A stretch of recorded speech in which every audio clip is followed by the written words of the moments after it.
Hello everybody, welcome back to Kai Talks NFL, and today I'm going to be doing my Week 3 NFL predictions. So without further ado, let's get right into it. Oh my goodness!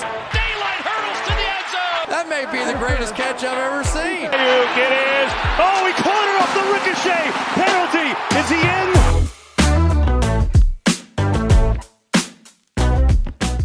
First game we got is the Miami Dolphins taking on the Buffalo Bills on Thursday Night Football. The Dolphins better pack their bags or be prepared for the absolute ass-kicking the Buffalo Bills are about to bring. Tua hasn't looked good. The Dolphins defense hasn't looked good. You know who has looked good? The Buffalo Bills. Josh Allen is looking like the MVP again. And the defense played really well against the Jets last week. And against a probably worse offense in the Miami Dolphins, I think this will be a cakewalk for the Buffalo Bills. And also, I want Mike McDaniel out of the building. Like, seriously, he just seems so confused. Like, he doesn't know what he's doing. He's lost. Did you guys see his interview? I'll show you it right now. To win games, you have to win the game, not lose the game, honestly.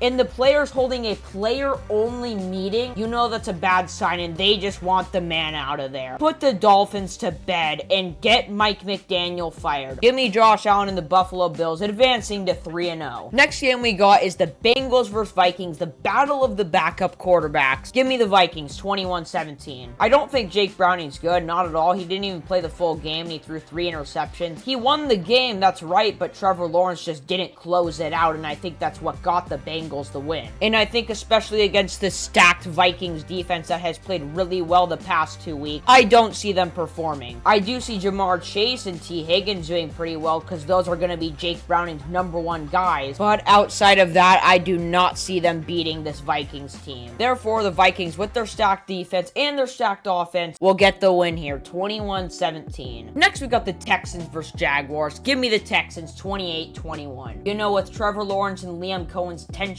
already growing and seeing flashes of what the Texans offense can do last week, I think they're going to fully execute it against this Jaguars team. Something just tells me the Texans don't go 0-3 here, especially not to the Jaguars. They lost to Jake Browning last week. What makes me think that they won't lose to the CJ Stroud-led offense? I just don't see it happening. I see this whole offense and this whole team morale going up after this game, kind of getting out of the slump that they're in. Give me the Houston Texans. Next, we got the Colts and the Titans. Give me the Colts, 27-14. How am I not going to take the man, the myth, the legend, Indiana Jones? I mean, he's been playing good these past couple of weeks. He might be the next Josh Dobbs, who knows? But for now, I'm going to take him over the struggling Tennessee Titans team. I think Cam Ward's good, he just doesn't have the people around him, simply. And I don't think that defense is great either. They let up 32 points last week against the Rams. I think Tyler Warren's going to get lit up kind of like he has the past couple weeks. And with that Colts secondary, who I think is really underrated, I think they're going to have a field day against this Titans offense. Give me the hot Indianapolis Colts, 27-14. Next game we got is the Steelers and the Patriots. Give me the Patriots, 24-17. I think Drake May is only getting better each and every week. He's dialing it in now. He went off against the Dolphins defense, and don't get me wrong, the Steelers defense is much better. I think he's going to have a really good day. I think he's going to dice up guys like Stephon Diggs. I think he'll have a breakout game. And on the Steelers side of things, I think the offense will do okay. I think Rodgers will do okay. Just not quite enough to beat this Patriots team. Give me the New England Patriots, 24-17. Next, we got the Packers versus the Browns. Give me the Packers, 42-6. I mean, Cleveland, just start Shador at this point. Joe Flacco's not doing you any good. You guys know you're gonna lose. I'm sorry, man. Joe Flacco's just gotta go to the couch. Let that man retire. I think he can still sometimes make plays, but he's just not a good quarterback anymore. He's like 30 years past his prime. And especially with Micah Parsons on the other end, he's going to be pressuring Joe Flacco literally all game. And the hot Packers offense that just looks so good right now. Give me the Packers in an absolute whooping. Next, we got the Jets versus the Buccaneers. Give me the Buccaneers, 32-17. Number one, Fields isn't playing, so that's basically their main source of points. I'm not giving them the win. Number two, the Jets defense has not looked look good at all the past 2 weeks. In the 2 weeks they've played, they've given up about 64 points. Yeah, man, and Aaron Glenn was a defensive coordinator, not looking good for them. I can't take the New York Jets right now. Give me the Tampa Bay Buccaneers. Next, we got the Broncos versus the Chargers. Give me the Broncos 28-20 in my hot take pick of the week. I think the Chargers offense looks pretty good. I think Quentin Johnson is actually looking like a good wide receiver now. Herbert's playing the best he's ever played. Might be because of Madison Beer, but we don't talk about that. Anyway, something just tells me the Broncos are hungry. They lost to the Indianapolis Colts last week. They aren't going to let that happen again. I think Bo Nix is going to fix some of the mistakes he's made over the past couple weeks, and something just tells me the Broncos get the division win here. You never know what happens in the division. Anything can happen. Next, we got the Seahawks and the Saints. Give me the Seahawks 21-10. I mean, Rattler actually looked decent last week, but JSN is going to have an absolute field day against this Saints defense. I don't really have any other explanation. I just don't think the Saints are very good. Give me the Seahawks 21-10. Next, we got the Cowboys versus the Bears. Give me the Cowboys 31-24. I think the Cowboys offense was really efficient last week. They looked really good. And the Bears defense does not. They allowed 52 points last week. Anyways, I just think the Cowboys offense is going to have an absolute field day. I know I've said that 100 times, but this one is absolutely true. And with the Bears offense, I don't even think that's the problem. I think Caleb has actually looked decent. You know, he's fixed some of the mistakes he's had. But offense can't simply just win you games. Defense wins games. Give me the Dallas Cowboys. Next, we got the Arizona Cardinals versus the 49ers. Give me the 49ers 27-18. It doesn't even matter if Purdy's not playing. We have Mac Attack Jones. And I don't think the Cardinals have looked amazing over the past 2 weeks. Barely beat the Saints, squeaked by the Panthers. What makes me think they'll beat this pretty good San Francisco 49ers defense and this good offense? I think Kyler might make some plays, but I also think he'll make some bad plays, which will end up costing the Cardinals this game. Therefore, I think whether it's Mac Attack or Brock Purdy, the 49ers get this game 27-18. Next, we got the Chiefs and the Giants on Sunday Night Football. Give me the Chiefs 31-10. They're going to let out all the anger, all the frustration over the past couple weeks on the poor New York Giants. And I think Russ, I think it was one game. I don't think he's very good. I'm not denying that he looked good last week. I just don't think he'll look good this week, especially not against this Kansas City defense. I think they're going to kill this New York Giants team, honestly. And I think the New York Giants are going to look kind of like they did in week 1, sloppy. Give me the Kansas City Chiefs. And lastly, we got the absolute, what I think is going to be a thriller of the Lions and the Ravens. Give me the Ravens by a singular point, 41-40. Now, the Lions, coming off a very hot win, scored 52 points. But this is not the same old Bears defense. This is the Ravens defense. And like I said, I think they'll score 40 points. I think this will be a shootout. But I think the Ravens defense will do just enough, and the Ravens offense will do just enough to squeak by the Detroit Lions. I don't think they're going to go down like they did versus Buffalo in a shootout, but they lose the game. They're going to fix those mistakes. Derrick Henry is going to get a lot more involved this game. Give me the Baltimore Ravens 41-40. And that's also it for today's video. I hope you all enjoyed. If you did, let me know down below, and I will see you all in the next one.